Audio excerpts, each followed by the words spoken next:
So I've been going to church a long time, and I've seen pretty much most brands of preaching, and there's several that really resonate with me, and some that really don't. And one of the ones that doesn't resonate with me are the crying preachers. Now I know like if that's like your favorite type, and like that's how God speaks to you, good. Like more power to you. I'm not digging on it. It's not one that speaks to me. Um, and I'll tell you why. We were at a really small church in the middle of nowhere, and they had asked the band I was in, it was a Christian praise band, to come and lead worship for their revival that night. We'd love to do that. That's what we were all about. We're all about helping people worship God, respond to Him in praise and remembering and encouraging and all the things that go into worship. And so we go to this church, and it's a single room church, old school, super cool. I'm all about it. And they have this guest preacher. And this guest preacher gets up there and he starts doing the huffing and the puffing. And we're sitting on the front row and we're watching this guy preach. And he's all of a sudden, he's as big as he can be, yelling, screaming, slamming his fist on the table. And the next minute, he's crying because he's so sad for those who are lost. And then he's back to yelling and screaming. And it's just, maybe it's just the art form that he chose, but to me it seemed the most inauthentic and fake thing I've ever seen. Like you could see it in his eyes that his emotions were 100% what he was being intentional about it. He was fake crying. He was just screaming because he wanted to get attention. It wasn't an honest and genuine way of presenting what he was saying. But the other thing that really jumped out at me was when he got to talking about salvation. And he was, again, that brand of preacher where he was focused on hell. Now, some of you right now are like, wait a second, you're going to soften hell? Like, no, not at all. But he was of the brand that used to be really popular. Like several hundred years ago, it was everywhere. The fire and brimstone preaching, where you talk about hell and you scream about hell and you describe in vivid, gory details all the horrible things that are going to happen to people who go to hell, and the burning and the gnashing and it's torture, and you get really descriptive and it's terrifying. And there's usually somebody who doesn't want to go there, and so they, out of fear, decide they're going to follow Jesus. It's been my experience. Those people typically don't stick around, but there are definitely exceptions walking around. They found the real reason later on. That's the goal, because really, who of us has the perfect reason when we start to follow Jesus? You can't keep following Jesus out of fear. I saw that night that guy was all about fear tactics and scaring people and manipulating people.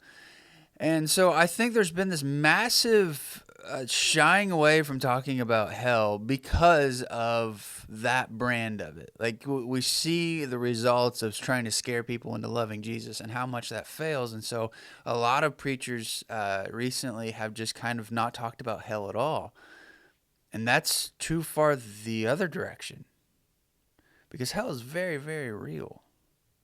And so what we're looking at today is we're going to talk about hell, and we're going to talk about it, what it really is. We're going to talk about who goes there and why they go there, what it was designed for, and how that fits into the message of Revelation and how that is encouraging. So let's get into this. We are going to be in Revelation chapter 14, verses 6 through 13. This is in context. Last week we saw Jesus's mighty warriors, right? Like this is Jesus in his throne. He's the king. It's the end of the parable of the dragon and the beasts and the minor beast and the mark of the beast, and how empire is so evil. Like that's key to remembering this today, that empire is evil, and that empire is the source of so much suffering and death, because in its purest form it is a type of government that simply exists to prey on the weak, to kill and to destroy and take what isn't yours. That's what empire is.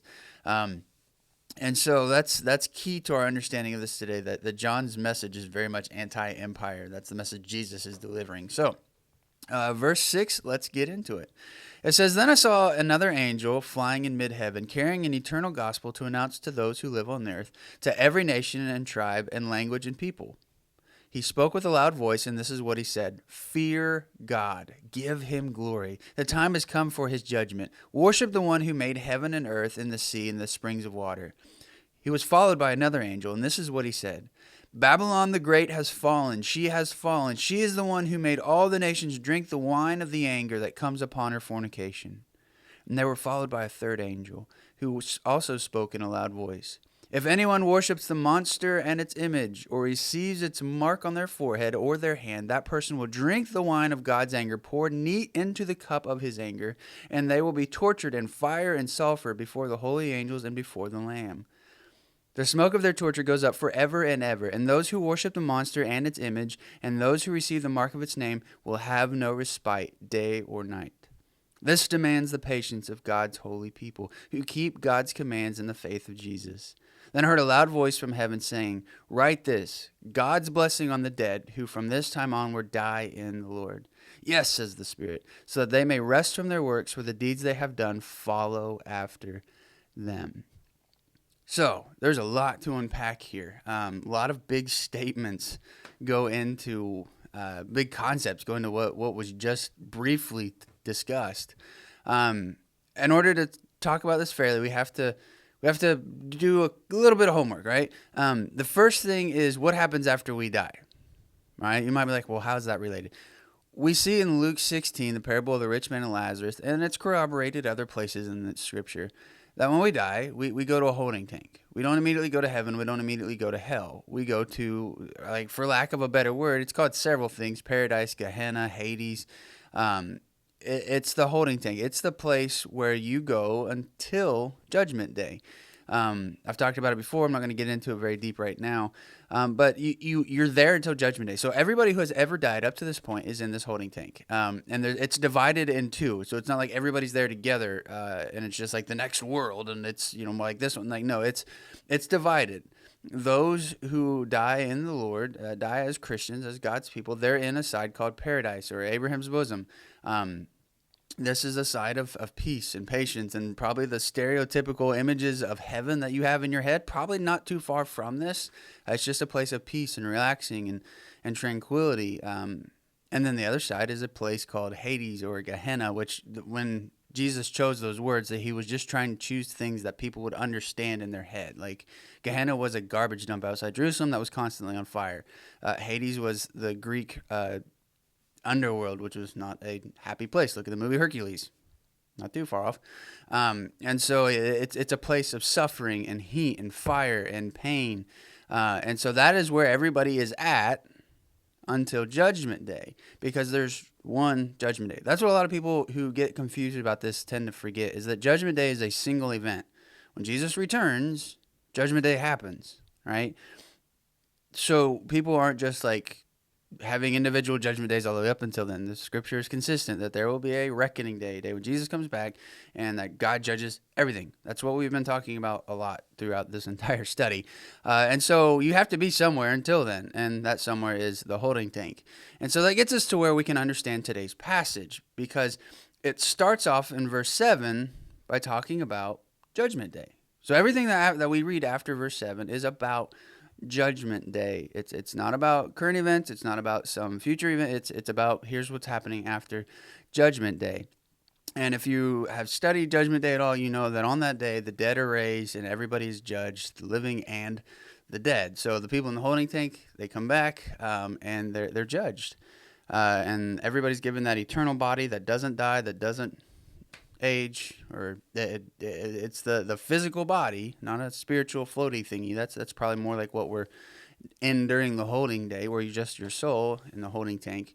You're given your eternal body again, and that's a study for another time because there's so much to that. But it's important that we remember that everything that we read is happening on Judgment Day or after Judgment Day. Okay, so stick with me.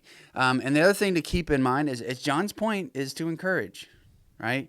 That's the point here. This is a letter written specifically to a group of people living under oppressive empire who are making them suffer. It's very hostile to their faith, the Roman world, first century, Western Turkey. Real time, real place, real purpose for writing this. So it's important to remember that as well, that this is all to encourage these folks. It's going to be kind of hard to see that at first glance. And so we see in verse 7, the angel announces it's Judgment Day. God is going to make all things right. And then we start talking about Babylon and how Babylon has tried to um, corrupt the world, has tried to corrupt the world with her wine. Like, what is this? We're going to talk about more about Babylon in 14, 15, 16, and even 17. But why is John talking about Babylon? Who is Babylon? Like, this is one of those Bible words that you get thrown about. Like, it's like the number 666. It's referenced everywhere in culture, but nobody really understands why John spoke about it. And so let's just, who's Babylon? We know it's one of the oldest cities on earth. It's still relatively occupied. Modern day Baghdad is where Babylon is, but the actual site of Babylon itself, I think, is adjacent. So nobody's actually living in Babylon, minus a few small villages. But I mean, we know it's at least 3000 BC or older. Like, we have evidence of that. It's mentioned before that. It's the cradle of civilization. And it's kind of curious. I didn't realize this or at least I knew it, but I didn't put it together.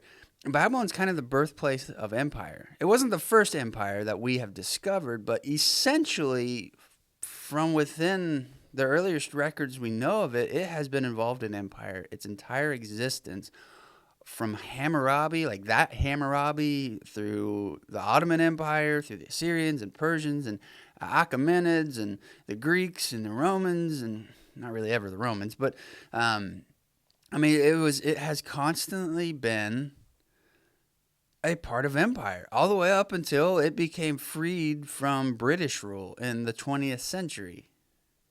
Like, Babylon is the city of empire. I never put that together until I was studying this. It is defined by empire, and that's highly important and relevant to what we're studying, because John and Jesus' message in this book is that empire is evil. It is the beast of Satan. Like, it is little Satan.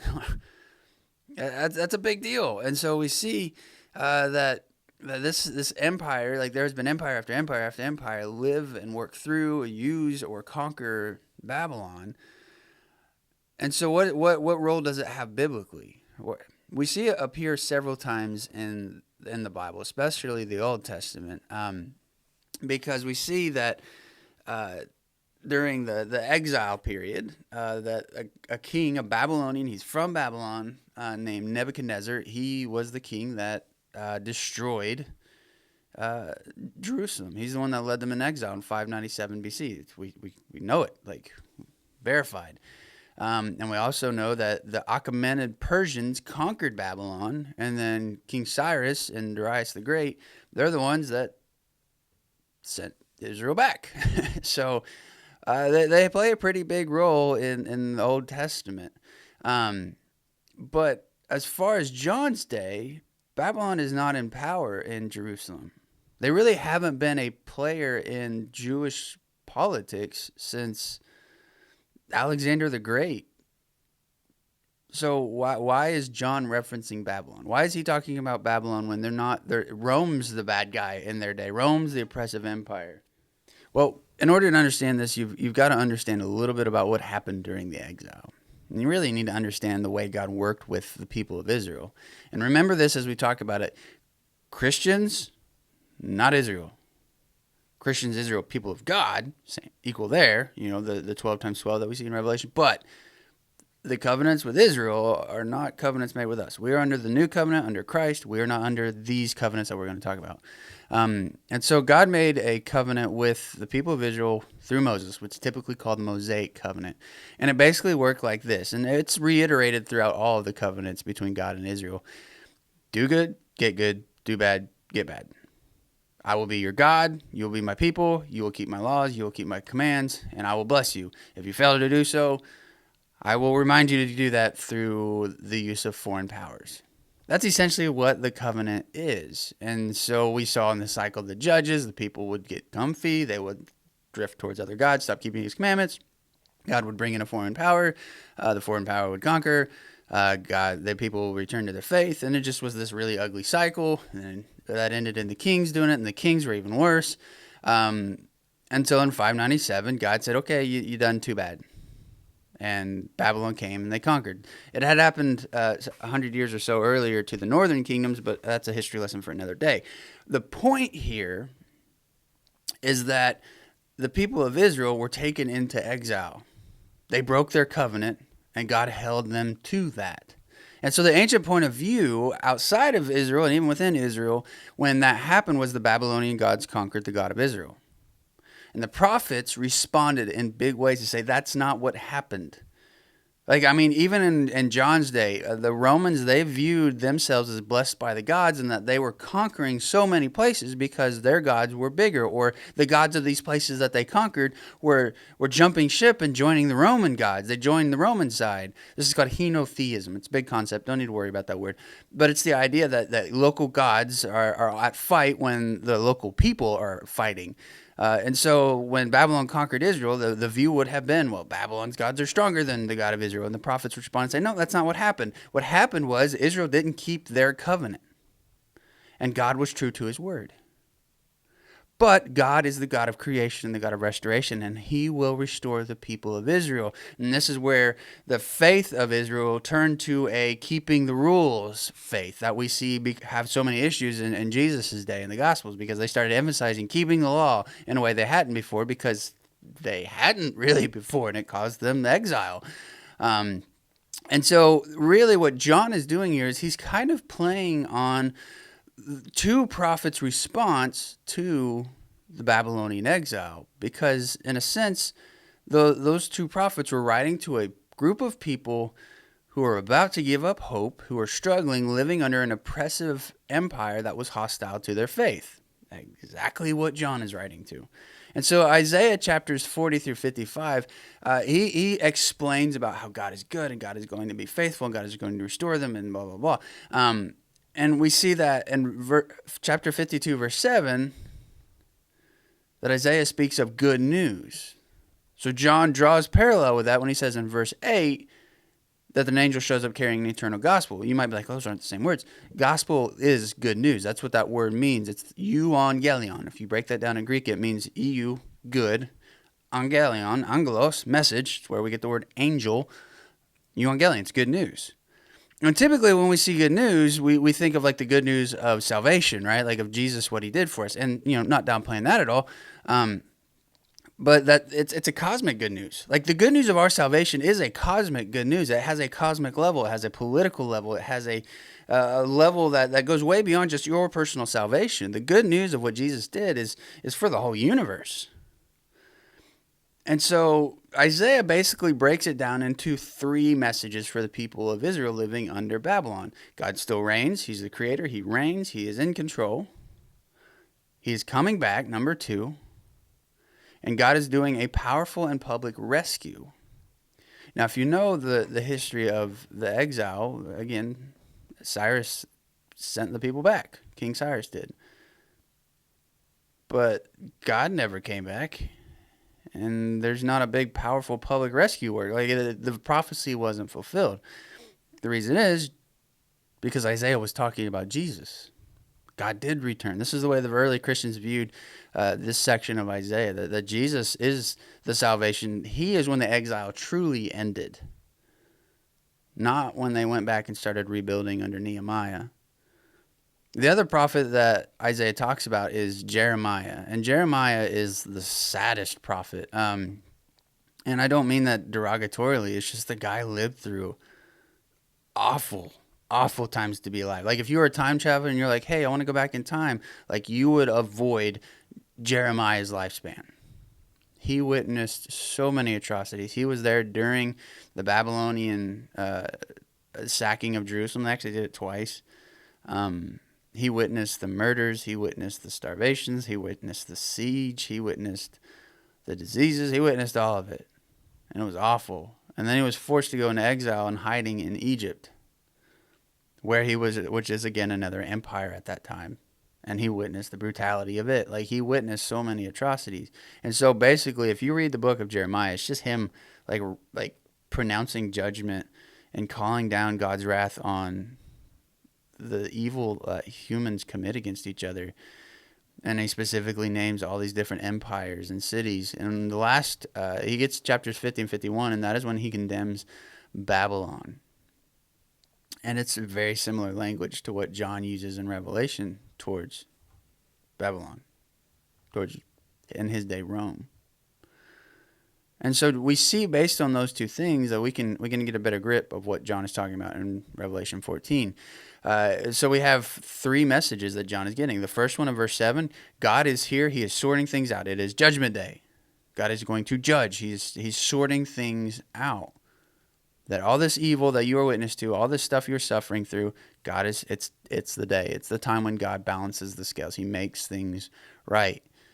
The second thing is that Babylon has fallen, despite her attempts to corrupt everybody. That's what empire does. If you don't join their team, they conquer you. That's what evil does. It lies and manipulates. It tries to corrupt you. And so he says that Babylon has fallen. Empire has fallen. Therefore, Satan has fallen. Because what is empire? It is the tool. It is the beast of Satan.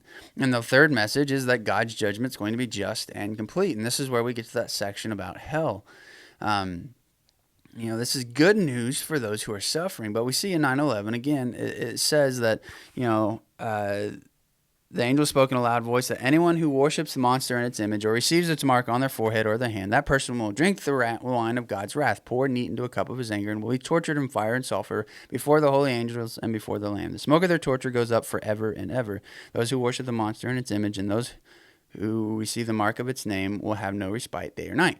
So what that section is talking about is those who reject God will be rejected by God, and they will spend eternity in suffering. And it's like that seems very, very brutal.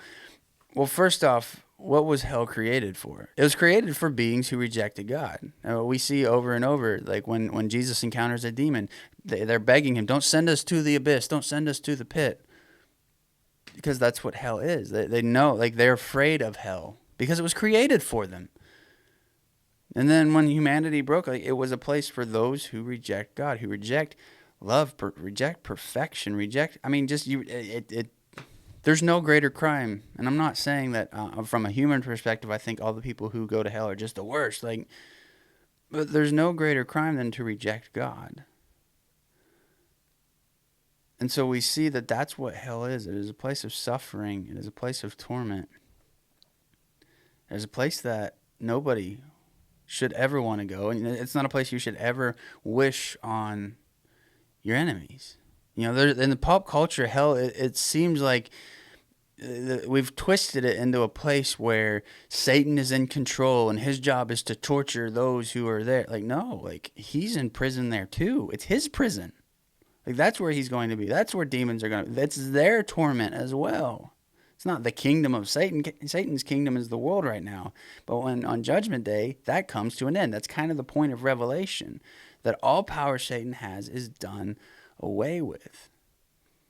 But we get confused by verses 9 through 11 because some people think, number one, they get into the whole idea that there is going to be a literal mark of the beast and that there's going to be a literal beast to give that mark. And anybody who, even if by accident, gets the mark, they're going to hell. That is the opposite of what Jesus came and preached. Jesus preached against legalism, against that idea of here's the rules, and if you break those specific rules, but your heart is in the right place, then that's what he came. That's why he was so critical of the Sabbath laws and the food laws and all those things, that he came and kind of bucked the trends because they missed the point entirely. So why would Jesus do that and then make his own rules that are completely disconnected from what he preached his entire ministry? The mark of the beast in the context is simply those who cave, those who join the team of the empire, team of the beast, Satan's team, that those who reject God by rejecting their faith. So it's an easy question. Who goes to hell? Those who reject God. That's who. It's not about a literal mark of the beast because it's symbolic. It's showing us that, hey, there are people who in John's day were getting marked because they worship the image of the emperor. They compromised their faith. And so the whole message that we see again is encouragement to stay faithful. We see within this section that this requires patience for the people of God. It requires patience to stay faithful, no doubt about it. It is difficult, but you can do it because we look ahead to God making things right. If you have any questions, let me know. Otherwise, see you next week.